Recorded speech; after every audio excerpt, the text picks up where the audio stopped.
দীপাংকৰ শৰ্মাৰ Facebook page যিটো channel এই চেনেলৰ অন্যটা ভিডিঅ'লৈ আপোনাক স্বাগতম জনাইছোঁ। আৰু আজি আমি উপস্থিত হৈছোঁ ধেমাজি জিলাৰ চিমেণ্ট চাপৰি বাঘমৰা গাঁৱৰ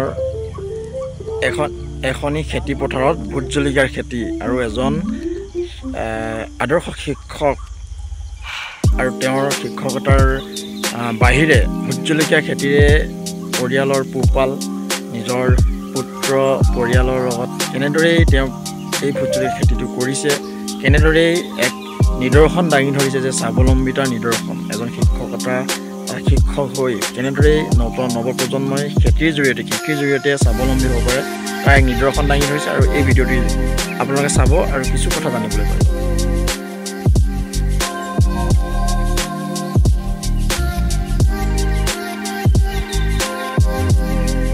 নমস্কাৰ, ধেমাজি পালোহি। ধেমাজিত এখন ভোট জলকীয়া বাৰীত উপস্থিত আছোঁহি। এজন বৰদেউতা বুলি কৈছোঁ আৰু ভাওনা ক্ষেত্ৰত আহি ভোট জলকীয়া খেতিত পালোহি। আৰু তেওঁ ভোট জলকীয়া খেতি আচলতে তেওঁ শিক্ষকতা কৰে, শিক্ষকতাৰ লগতে স্বাৱলম্বিতাৰ বাট কেনেদৰে দেখাব পাৰি আচলতে তাৰ নিদৰ্শন এটি দাঙি ধৰিছে ভোট জলকীয়া খেতিৰে। আৰু এই ভোট জলকীয়া খেতি তেওঁ জানিব পৰা মতে বিভিন্ন জিলাত আমদানি কৰে, তেওঁ পঠায়। তিনিচুকীয়া জিলাতো যায়, যিহেতু মই তিনিচুকীয়া ল'ৰা, ডিগবৈ তিনিচুকীয়াতো তেওঁলোক পঠায়। অকণমান কথা পাতিম তাৰ লগত। শিক্ষকতা তাৰ মাজতে ভোট জলকীয়া খেতি কি ক'ব অকণমান? নমস্কাৰ। এইটো আচলতে মোৰ বৃত্তি নহয়, এইটো খেতিটো কৰা মোৰ উদ্দেশ্য হৈছে মোৰ এটা ল'ৰা আছে, মই যদি এই কামটো কৰি দেখাইছোঁ, সি পঢ়ি আছে বৰ্তমান, যদি কাইলৈ চাকৰি নাপাব গতিকে এই খেতিটোৰ জৰিয়তে তাৰ পৰিয়ালটো সলনি দিব, তাক দেখুওৱাৰ উদ্দেশ্যে মই কিমান কৰি আছে এতিয়া মোৰ দুবিঘা ভোট জলকীয়া। ক'ৰবাত আপুনি যিহেতু আমি জানো যে বিভিন্ন জেগাত পঠায়, আপুনি ক'ত পঠায়? মই বৰ্তমান তিনিচুকীয়া পঠাই আছোঁ, ডিব্ৰুগড় পঠাওঁ। কিমান পঠায়? 1 কুইণ্টেলত পঠায় সপ্তাহত বেছি সপ্তাহত প্ৰায় 2.5 কুইণ্টেল। প্ৰায় আচলতে এটা যে পঢ়ি শুনি আচলতে আমি নিজৰ কৃষি কৰ্মৰ জৰিয়তে যে আমি স্বাৱলম্বিতা হ'ব পাৰোঁ বা ঘৰখন পোহপাল দিব পাৰোঁ, তাৰে এটি নিদৰ্শন ছাৰে দাঙি ধৰিছে। আৰু ছাৰৰ নামটো? মোৰ নাম বজেন দত্ত ছাৰে দাঙি ধৰিছে। আৰু ভিডিঅ'টো আমি সম্পূৰ্ণকৈ দেখাম যে খেতি আচলতে ভোট জলকীয়া কৃষিৰ খেতিয়ে নহয়, বিভিন্ন খেতি থাকে।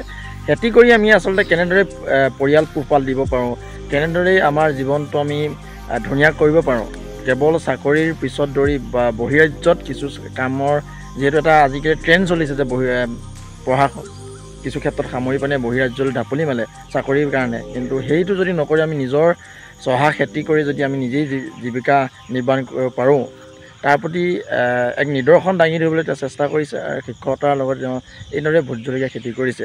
আৰু আমিও আশাবাদী এই ভিডিঅ'ৰ জৰিয়তে আচলতে এইটো বাৰ্তা আমি দিব পাৰিছোঁ যে নৱপ্ৰজন্মই নিজা খেতি কৰি বা বিভিন্ন ব্যৱসায় বাণিজ্য কৰি জীৱনটো কেনেদৰে চলাব পাৰে তাৰ প্ৰতি আকৰ্ষিত হওক। আৰু এনেধৰণৰ ভিডিঅ' পাবলৈ আমাৰ চেনেলটি ফ'ল' কৰি দিব, লাইক শ্বেয়াৰ কৰি দিব আৰু আগুৱাই নিব। আৰু ছাৰে আৰু অকণ কিবা ক'ব বিচাৰিছে, কি ক'ব? খেতিটো অকল মোৰ প্ৰেৰণাই নহয়, মোৰ মানুহগৰাকী ইয়াত যথেষ্ট অৰিহণা আছে। মোৰ ল'ৰাটো যেতিয়া কলেজৰ পৰা ঘৰলৈ ঘূৰি আহে ক্লাছ নাথাকিলে, সিও জলকীয়াত যথেষ্ট সময় দিয়ে, আনকি সি নিজে জলকীয়া বজাৰত বিক্ৰীও কৰে। তাক মই শিকোৱাটোৱে মোৰ উদ্দেশ্য খেতিটো।